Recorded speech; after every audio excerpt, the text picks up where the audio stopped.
La réaction d'estérification et la réaction d'hydrolyse sont deux réactions inverses l'une de l'autre. Elles se produisent en même temps et elles conduisent à un équilibre chimique. Alors, de la faç'on suivante. Alors, RCOOH, l'acide carboxylique, plus l'alcool, R'OH, vous donne RCOOR' plus H2O. Alors ici, c'est l'estérification, dans l'autre sens, l'hydrolyse. Alors, cette transformation se caractérise par une constante d'équilibre que l'on écrit comme suit. On les produits RCOOR' à l'équilibre pour l'ester. Ici, H2O n'est pas considéré comme un solvant ou comme un diluant. C'est un produit, donc on l'écrit dans l'expression de K, constante d'équilibre, ou dans la constante, ou dans le quotient d'équilibre, QR. Donc, il ne faut pas l'oublier, RCOOH, l'acide carboxylique, et l'alcool à l'équilibre. Voici la constante d'équilibre pour cette réaction limitée. Estérification, hydrolyse. Alors, dans le cas de l'estérification, l'eau est un produit de la réaction et non un diluant. Sa concentration doit figurer dans l'expression de K ou de QR. Il faut bien le noter, ça. Bien. Alors, l'utilisation de l'un des réactifs, que ce soit l'alcool ou l'acide, en excès. Alors, si on utilise l'un des produits en excès, ceci entraîne une diminution du quotient de réaction. QR va diminuer. C'est-à-dire que QR va devenir inférieur à K. Si QR est inférieur à K, eh bien, l'évolution du système sera dans le sens direct, dans le sens direct, c'est-à-dire le sens de l'estérification. Formation de l'ester, ce qui va augmenter le rendement de la réaction. De même, l'élimination de l'un des produits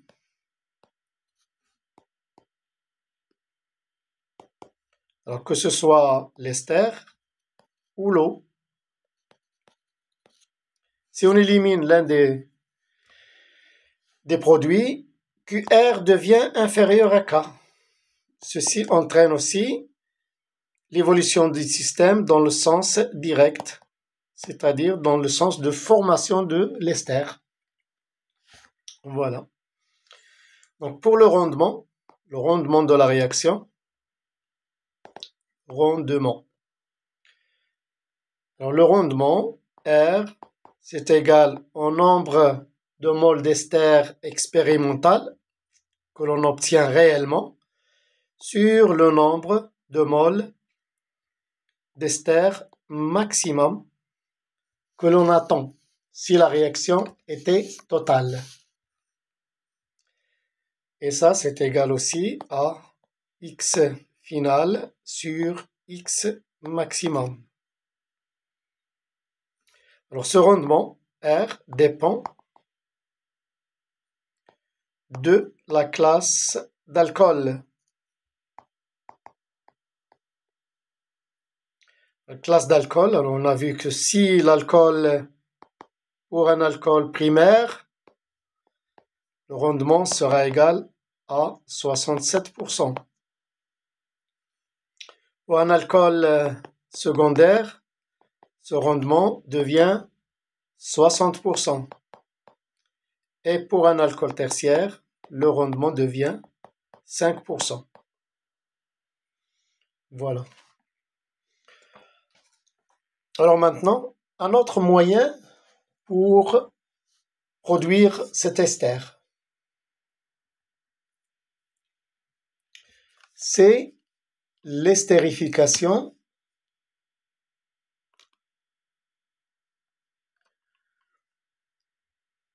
par un anhydride d'acide.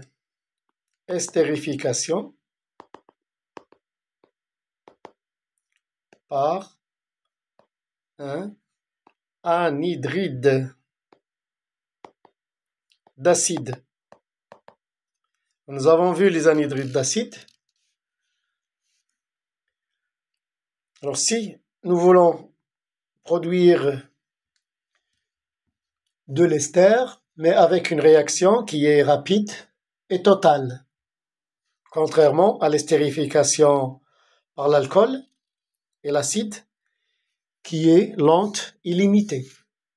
On utilise, au lieu de l'acide carboxylique, on utilise l'anhydride d'acide carboxylique.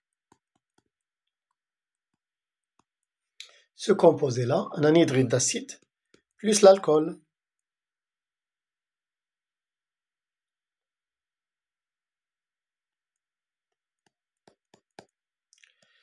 Alors ici, on obtient l'ester que l'on veut, hein, RCOO R', hein, plus RCOOH, l'acide carboxylique. Donc l'ester, ici, que l'on veut produire, et là, un acide carboxylique. C'est-à-dire qu'il n'y aura pas possibilité d'hydrolyse dans l'autre sens de l'ester. Il n'y a pas d'eau. Voilà. Donc cette réaction sera une réaction totale, ce qui augmente le rendement. Et en plus, elle est rapide. On n'aura pas besoin d'attendre très longtemps pour arriver à la fin de la réaction. Bon. Alors, une autre réaction qu'il faut voir, c'est la saponification. Saponification. Ou bien hydrolyse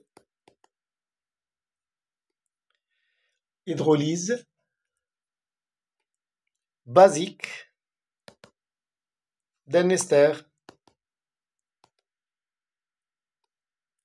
C'est-à-dire la réaction suivante. On prend un ester, RCOO.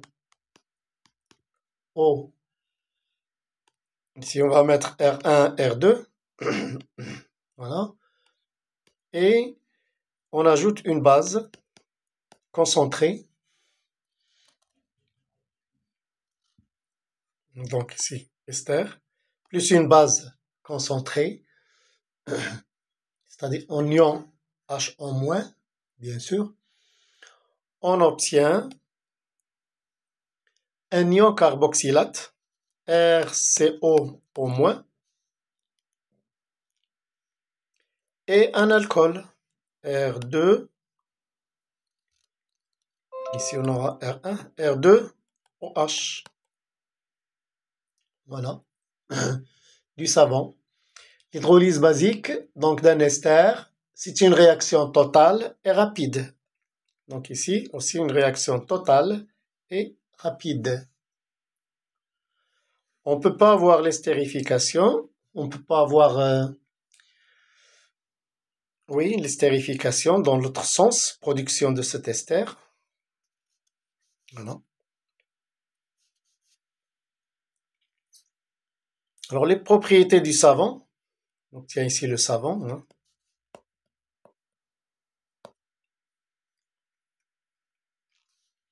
Ah, le savon, Pas le savon Einstein, mais c'est le savon avec ON. Hein. Bien. Alors, les propriétés de ce savon, propriétés du savon. Encore une fois, le savon Einstein. Le savon. Voilà. Donc, le savon, c'est le mélange d'ions RCOO- avec un ion sodium ou K+.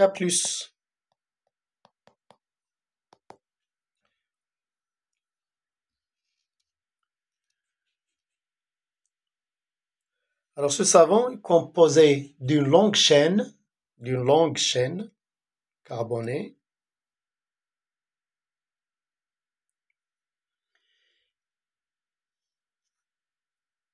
c'est R,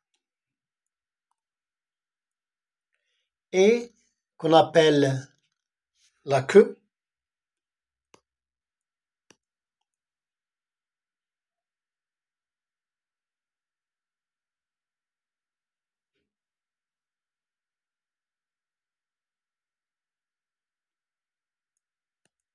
la queue.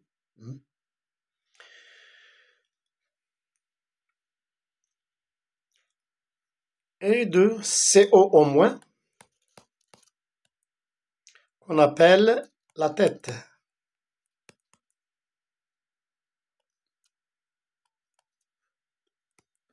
Voilà. Alors cette partie-là, la tête, elle est soluble dans l'eau. Soluble dans l'eau.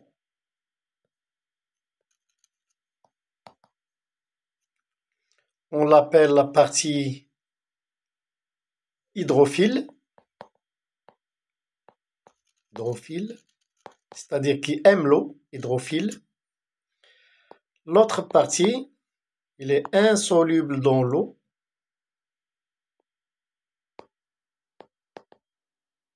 Et on l'appelle la partie hydrophobe.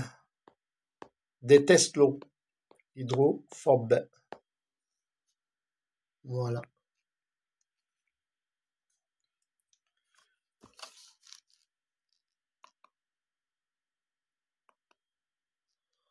Donc ainsi, on aura terminé le programme de chimie. C'est la dernière partie du programme de chimie de cette année. Alors ça veut dire ce que ça veut dire. Ça veut dire qu'il faut bien se préparer et que l'examen arrive doucement mais sûrement. Alors d'ici là, je vous souhaite une bonne chance et portez-vous bien.